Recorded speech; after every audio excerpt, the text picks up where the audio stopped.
Assalamualaikum warahmatullahi wabarakatuh. Perkenalkan, saya Wisnu Arif Prasetyo, sekolah asal SD Negeri Pengantikan Kabupaten Banyuwangi.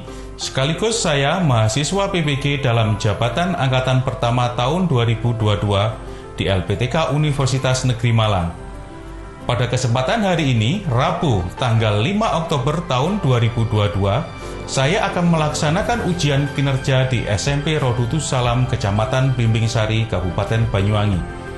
Praktek pembelajaran ini saya laksanakan pada kelas 7 pada materi upaya masyarakat memenuhi kebutuhan hidupnya.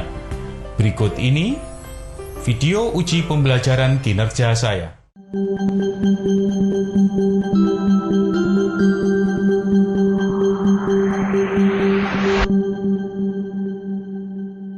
Assalamualaikum warahmatullahi wabarakatuh.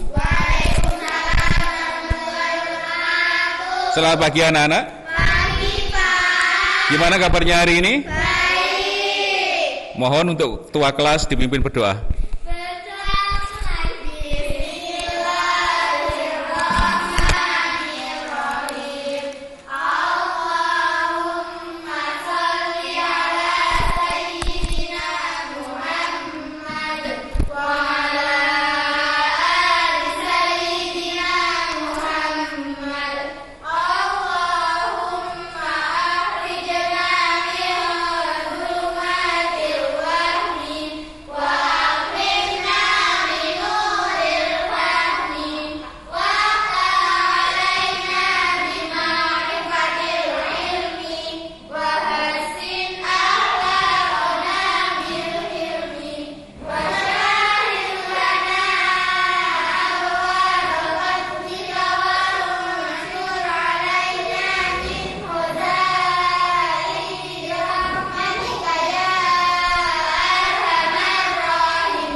Nadina Naila,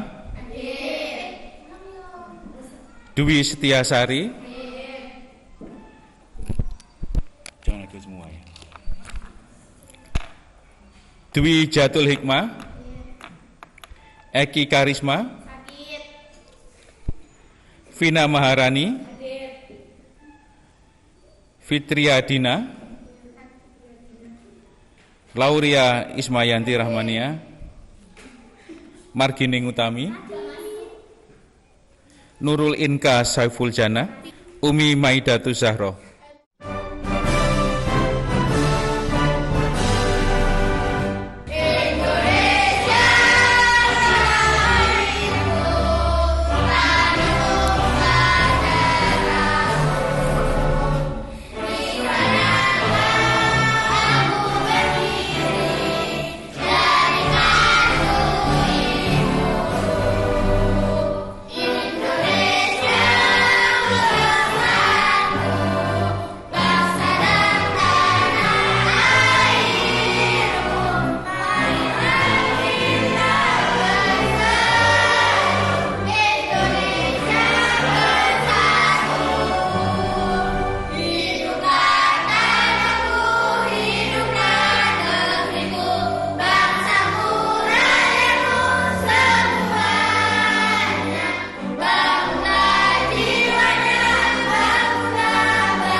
Tema kelangkaan dan kebutuhan manusia.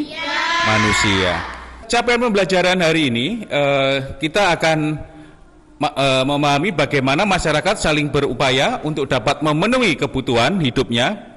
Peserta didik mampu memahami dan menerapkan materi pembelajaran melalui pendekatan keterampilan proses dalam belajar, yaitu mengamati, menanya, dan dengan rumus 5W1H. Tujuan dari pembelajaran kali ini adalah mencari dan memahami informasi mengenai kebutuhan manusia. Pembelajaran berdiferensiasi konten menggunakan media video PowerPoint, serta peserta didik mencari dan memahami informasi mengenai kebutuhan hidup, membuat daftar pertanyaan, menggali informasi, mengelola data, membuat rangkuman materi berupa laporan tertulis, kemudian melakukan presentasi ke depan. Anak-anak, dalam pembelajaran ini, Pak Wisnu mohon kalian tidak boleh ramai ya, fokus. Kalian juga wajib mengerjakan tugas yang telah diberikan Pak Wisnu. Motivasi belajar untuk kali ini, nggak ada sejarah di dalam kehidupan manusia sekali berusaha langsung mendapat kesuksesan tanpa merasakan letih dan capek, tanpa merasakan penghinaan dari orang-orang sekitar. Yang kedua, berjuang itu capek, namun kesuksesan butuh perjuangan.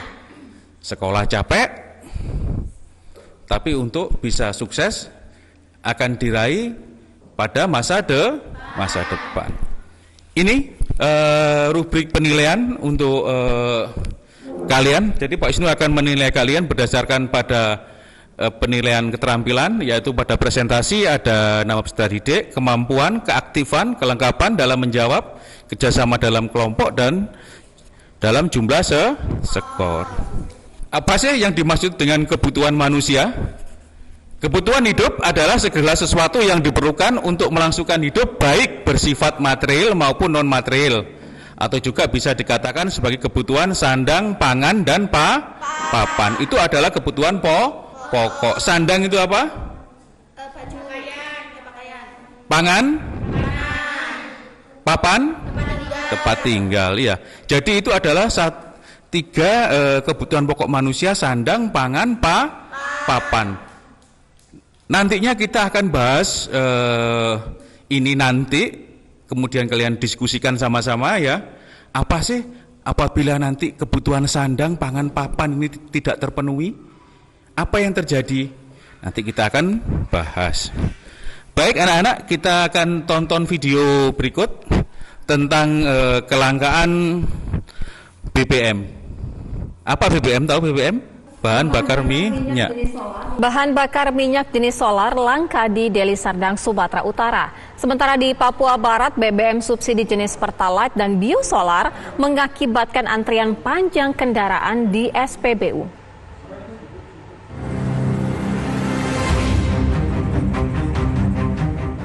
Antrean kendaraan di SPBU ini mengakibatkan kemacetan di jalur protokol Kota Manokwari. Sejumlah pemilik kendaraan mengantre sejak malam hari karena khawatir kehabisan BBM. Pengelola SPBU mengatur jadwal pengisian BBM jenis Pertalite. Warga berharap pemerintah dapat segera mencari solusi kelangkaan BBM di Papua Barat.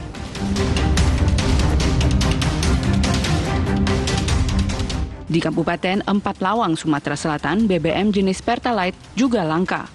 Para konsumen yang hendak membeli BBM bersubsidi di SPBU harus antre lama dan seringkali saat sampai gilirannya BBM habis. Sebagian konsumen beralih membeli BBM Pertalite di tepi jalan.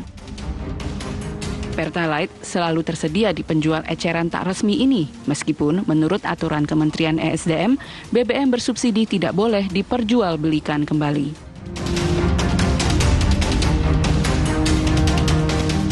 BBM jenis solar masih langka di Deli Serdang, Sumatera Utara.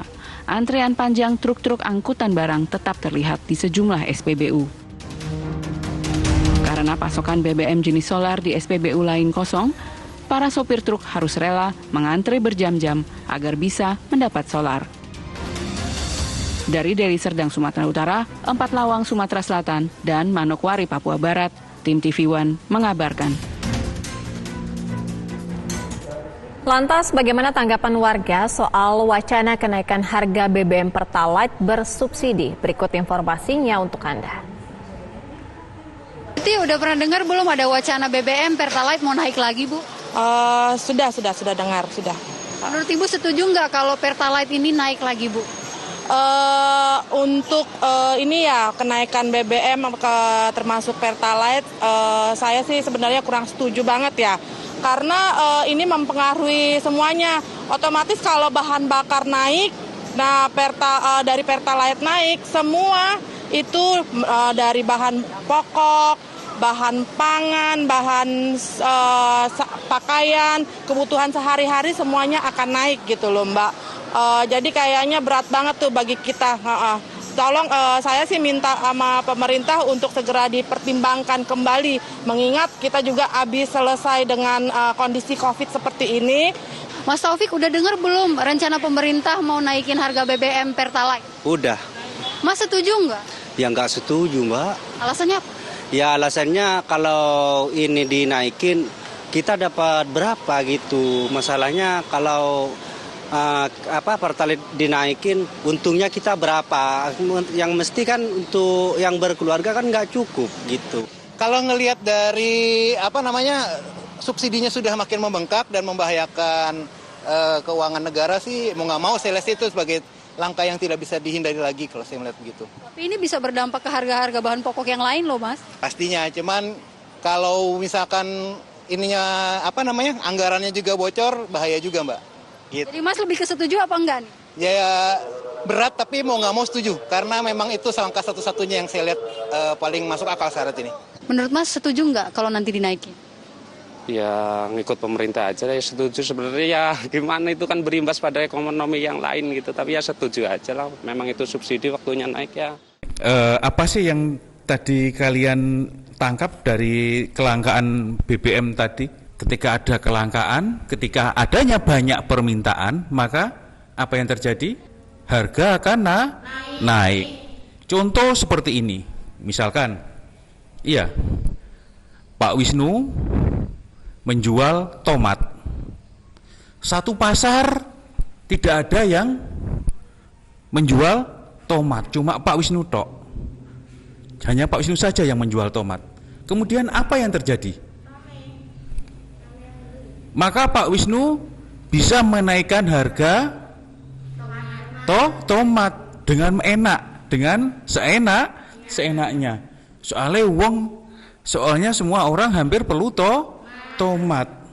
Terus ini semakin banyak permintaan, barang semakin sedikit, maka akan meningkatkan harga. Indonesia itu sebetulnya tidak miskin. Indonesia itu kaya. Apa yang tidak ada di Indonesia? Kita punya tambang terbesar emas di dunia. Adanya di Freeport. Iya. Di Papua. Bayangkan. Kita setelah sekian tahun kita tidak pernah dapat emasnya. Cuma Freeport hanya membayar pajak. Loh, emasnya dibawa kemana? Emasnya dibawa ke Amerika. Indonesia dapat emas? Tidak. Pinter kan? Pinter. Pak, tambang minyak kita banyak tambang minyak kita. Tapi kita tidak bisa mengelola dari minyak mentah, kemudian diolah menjadi solar, menjadi bensin, dan menjadi sebagainya. Kenapa? Karena bahan mentahnya tadi itu dibawa ke luar negeri. Habis ditambang, kan masih berupa minyak mentah. Dari minyak mentah kemudian dibawa ke Singapura. Dari Singapura dipecah-pecah lagi, jadi solar, jadi bensin, jadi aftur, jadi pertalit, pertamax, dan lain sebagainya. Jadi banyak macamnya. Kemudian dijual di Indonesia. Masya Allah, pinter banget orang-orang Indonesia ini ya. Baik, jadi ketidakseimbangan antara kebutuhan dan ketersediaan alat pemuas kebutuhan ini maka dikenal dengan namanya kelangkaan. Misalkan kalian kalau lihat pernah antri gas enggak kalau disuruh ibu bapak kalian? Enggak pernah disuruh. Misalkan ketika gas LPG itu langka, gas LPG langka, kita banyak membutuhkan gas, maka ini yang disebut namanya dengan kelangkaan. Ini ada lagi juga, kelangkaan merupakan masalah ekonomi bagi manusia. Masalah ekonomi muncul karena adanya kebutuhan manusia yang tak terbatas, dengan alat pemuas kebutuhan yang berupa barang dan jasa juga terbatas adanya. Contoh seperti ini anak-anak. Kalian kita ambil tadi contoh tentang minyak bumi. Iya. Tahu minyak bumi kan? Minyak bumi tadi yang Pak Wisnu terangkan bisa dipecah-pecah menjadi ada beberapa bagian. Minyak bumi ini adalah bahan tambang. Semua bahan tambang itu sifatnya apa? Terbatas dan tidak dapat diperbarui. Ketika itu nanti sudah habis, apa yang terjadi? Maka koyoke kalau kalian harus ke sekolah, biasanya diantar bapakin numpak sepeda motor, harus jalan kaki. Apa yang terjadi lagi? Kebutuhan harga-harga akan meningkat dari cuma hanya naiknya bahan bakar. Loh, kok bisa ya Pak berpengaruh? Dari kenaikan harga bahan bakar saja, ya, kok bisa berimbas semua naik? Kalian tahu, barang hasil produksi, iya, barang dari hasil produksi tadi perlu namanya distribusi. Dari distribusi ini memerlukan apa untuk distribusi? Dari produsen ke konsumen perlu distribusi. Ini untuk melakukan distribusi ini perlu apa? Perlu apa? Perlu untuk mengangkut barang. Apa yang digunakan untuk mengangkut barang? Kendaraan yang berisi, yang menggunakan bahan bakar solar. Bayang no, solarnya naik, otomatis semua harga barang naik. Iya. Terus kita akan bahas tentang ciri-ciri kelangkaan. Ciri-ciri kelangkaan yang pertama, sumber daya jarang didapat, bisa juga tidak mencukupi, dengan kata lain alat pemuas berupa barang dan jasa terbatas. Kedua, keinginan atau kebutuhan manusia yang tinggi, dapat dikatakan kebutuhan manusia tidak terbatas. Jumlah alat untuk memenuhi kebutuhan manusia sangat terbatas karena tidak produksi lagi sehingga mengakibatkan sulit didapat. Harga permintaan melambung tinggi dibandingkan dengan harga biasa karena jumlahnya tidak terbatas, sedangkan permintaan dari konsumen tinggi. Konsumen harus berkorban demi mendapatkan alat pemuas yang berupa barang atau jasa, bahkan sampai mengorbankan kebutuhan banyak orang untuk memenuhi kebutuhan yang lebih penting. Contoh anak-anak, seperti Pak Wisnu terangkan pada minggu-minggu kemarin tentang ketika kelangkaan itu ada ketika misalkan pada masa pandemi kemarin. Ya, pada masa pandemi kemarin itu kalian tahu, kebetulan Ibu Pak Wisnu sakit, ya, ini contoh, dan Pak Wisnu perlu tabung oksigen. Tabung oksigen di harga normal, beli tabungnya oksigen di harga normal itu pada kisaran antara 300 sampai dengan 400 ribu, tabung yang kecil. Ketika di masa pandemi, Pak Wisnu harus membeli itu dengan harga hampir 3 juta. Itu untuk satu tabung. Contoh misalkan dulu ketika masa pandemi, kita beli vitamin dan beli obat-obat flu itu sangat langka sekali. Pak Wisnu cari vitamin C, ya, vitamin C itu hampir di seluruh apotek di Banyuwangi itu tidak ada. Konsumen harus berkorban demi mendapatkan alat pemuas yang berupa barang atau jasa, bahkan sampai mengorbankan kebutuhan banyak orang untuk memenuhi kebutuhan yang lebih penting. Contoh anak-anak, seperti Pak Wisnu terangkan pada minggu-minggu kemarin tentang ketika kelangkaan itu ada ketika misalkan pada masa pandemi kemarin.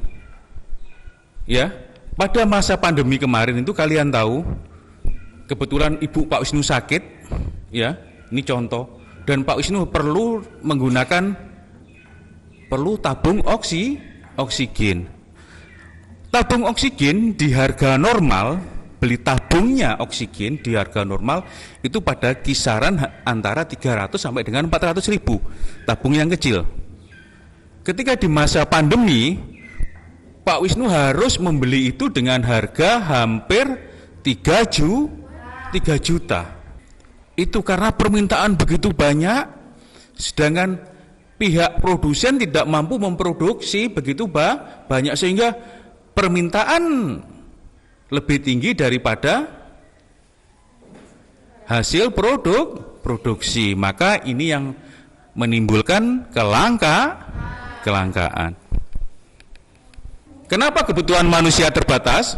Yang pertama, alam menyediakannya terbatas. Contohnya, minyak bumi sulit ditemukan, hanya beberapa negara saja yang memiliki SDA itu sumber daya alam minyak bumi, serta cadangannya pun semakin menipis, bukan meningkat, karena setiap hari diambil.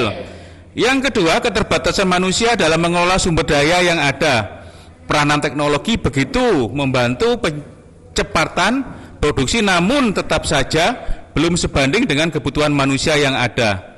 Kebutuhan manusia begitu banyak sehingga berapapun alam menyediakan sumber daya agar manusia tetap saja dan terasa kurang maupun terbatas.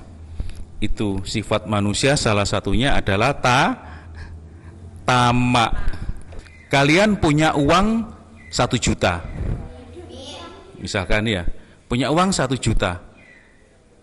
Kalian pasti ingin beli sepatu yang lebih bagus dari sepatu yang kalian pakai. Sepatu itu regane 800 ribu misalkan. Ya wis, tak beli dulu. Ya. Padahal kalian sudah punya sepatu yang bisa dipakai. Contoh lagi misalkan seperti ini. Sudah punya ini. Masih kepingin punya itu. Makanya manusia itu serakah, iya, tamak. Itu yang menyebabkan salah satunya kenapa alat pemuas kebutuhan tidak terbatas, tapi kitalah yang alamlah yang terbatas ketika menyediakan dari keinginan manusia. Dua ya, kita bentuk 2 kelompok. Kita 2 kelompok, kelompok 1, kelompok 2, 1, 2 gitu aja sudah ya. Kenapa? Tengah ikut sana sudah. Jadi mulai dari sini ke sana, dari sini ke sini. Lihat, kalian simak, kemudian kalian presentasikan maju ke depan. Dan pemirsa, Kejaksaan Agung telah menetapkan 4 tersangka dalam kasus penyalahgunaan wewenang ekspor minyak sawit yang menjadi penyebab kelangkaan minyak goreng di dalam negeri. Sejumlah rentetan peristiwa ganjil pun turut menyertai proses pengungkapan kasus kelangkaan minyak goreng ini. Dan berikut kami perlihatkan kepada Anda sejumlah data yang telah kami himpun dari berbagai sumber. Dan kita lihat seperti apa sebenarnya kronologi kasus ekspor minyak sawit dari Januari 2021 hingga Maret 2022. Kalau kita lihat di sini, yang pertama kronologinya yaitu Kemendak ambil kebijakan Domestic Market Obligation atau DMO dan Domestic Price Obligation atau DPO agar perusahaan yang mengekspor minyak dapat diregulasikan. Dan juga pemerintah menerbitkan harga eceran tertinggi penjualan minyak goreng yang saat itu di angka Rp14.000 per liter. Dalam pelaksanaannya, perusahaan eksportir tidak memenuhi DPO namun tetap memberikan persetujuan ekspor. Hingga akhirnya Mendak M. Lutfi dipanggil oleh Komisi 6 DPR RI dan menjelaskan seperti apa kronologi kasus ekspor minyak sawit di Indonesia. Kalau kita lihat di grafik berikutnya, kejanggalan kasus seputar mafia minyak goreng ini, ada beberapa kejanggalan dan juga kronologinya. Kalau kita lihat di sini, jaksa masih melakukan pemeriksaan terhadap 19 orang saksi, 596 dokumen terkait proses ekspor, dan juga ada 2 alat bukti yang dilakukan atau yang diperiksa oleh jaksa. Dan pada 19 April 2022 atau kemarin, akhirnya Jaksa Agung menetapkan 4 tersangka dalam kasus ekspor minyak sawit. Dan kita lihat lagi di grafik berikutnya, di mana ada 4 tersangka tadi yang disebutkan oleh Jaksa Agung, yaitu IWW, Dirjen Perdagangan Luar Negeri Kemendak RI, MPT, Komisaris Wilmar Nabati Indonesia, lalu juga ada SMA Senior Manager Corporate Affair Permata Hijau, dan juga PT dari General Manager PT Musimas. Sejauh ini memang ada 4 tersangka yang ditetapkan oleh Kejagung, dan seperti yang saya singgung tadi di awal, ada sejumlah kejanggalan dari kasus seputar mafia migor ini. Yang pertama adalah adanya penolakan laporan polisi dari Siti Nurbaya Marbun tentang dugaan penadahan migor oleh petugas Polsek Durensawit, Dirjen Perdagangan Luar Negeri Kemendak RI. Lalu juga kejanggalan-kejanggalan berikutnya, polisi menyebutkan kurangnya bukti atas laporan Dirjen Perdagangan Dalam Negeri Oke Nurwan tentang temuan 34.000 pemain minyak goreng dari hulu ke hilir. Nah, pemirsa, berikutnya kejanggalan kasus seputar mafia migor, yaitu beredarnya sejumlah merek diduga kemasan ulang migor curah, tentunya tidak memiliki izin edar dan terdaftar di BPOM. Lalu juga dugaan kapal tongkang membawa 1 juta liter minyak sawit tidak berizin ke luar.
Di mana?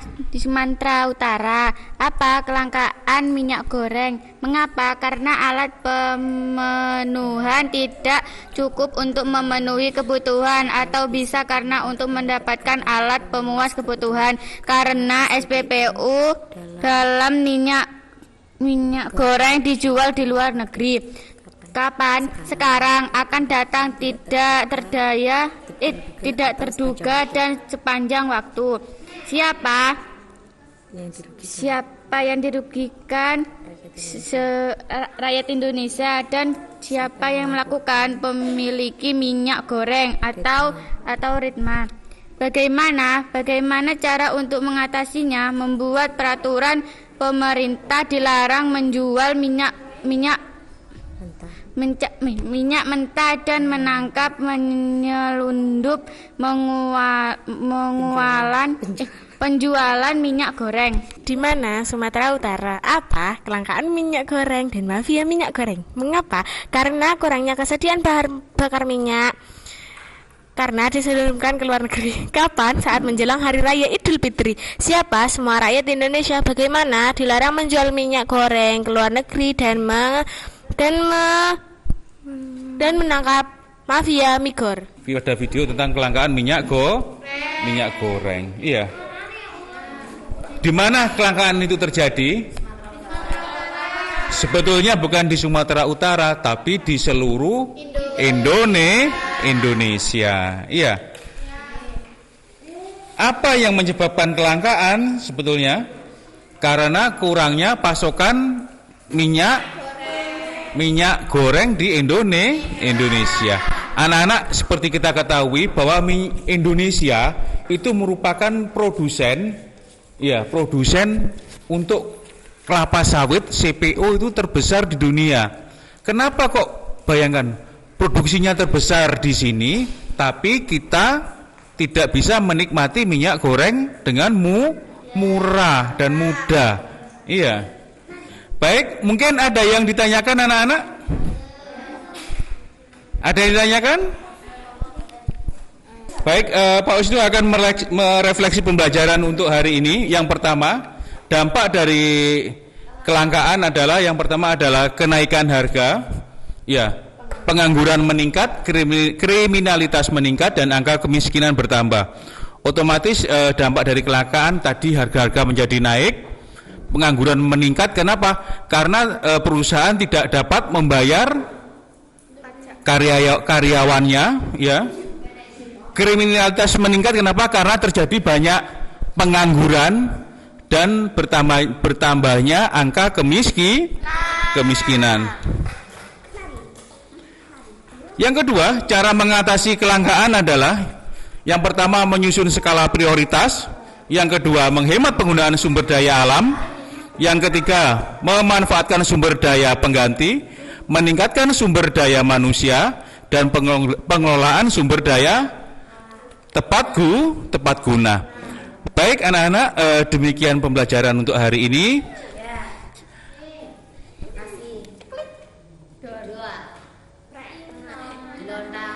Demikian anak-anak pembelajaran untuk hari ini. Jangan lupa kalian untuk mengerjakan LKS-nya di halaman 123, ya.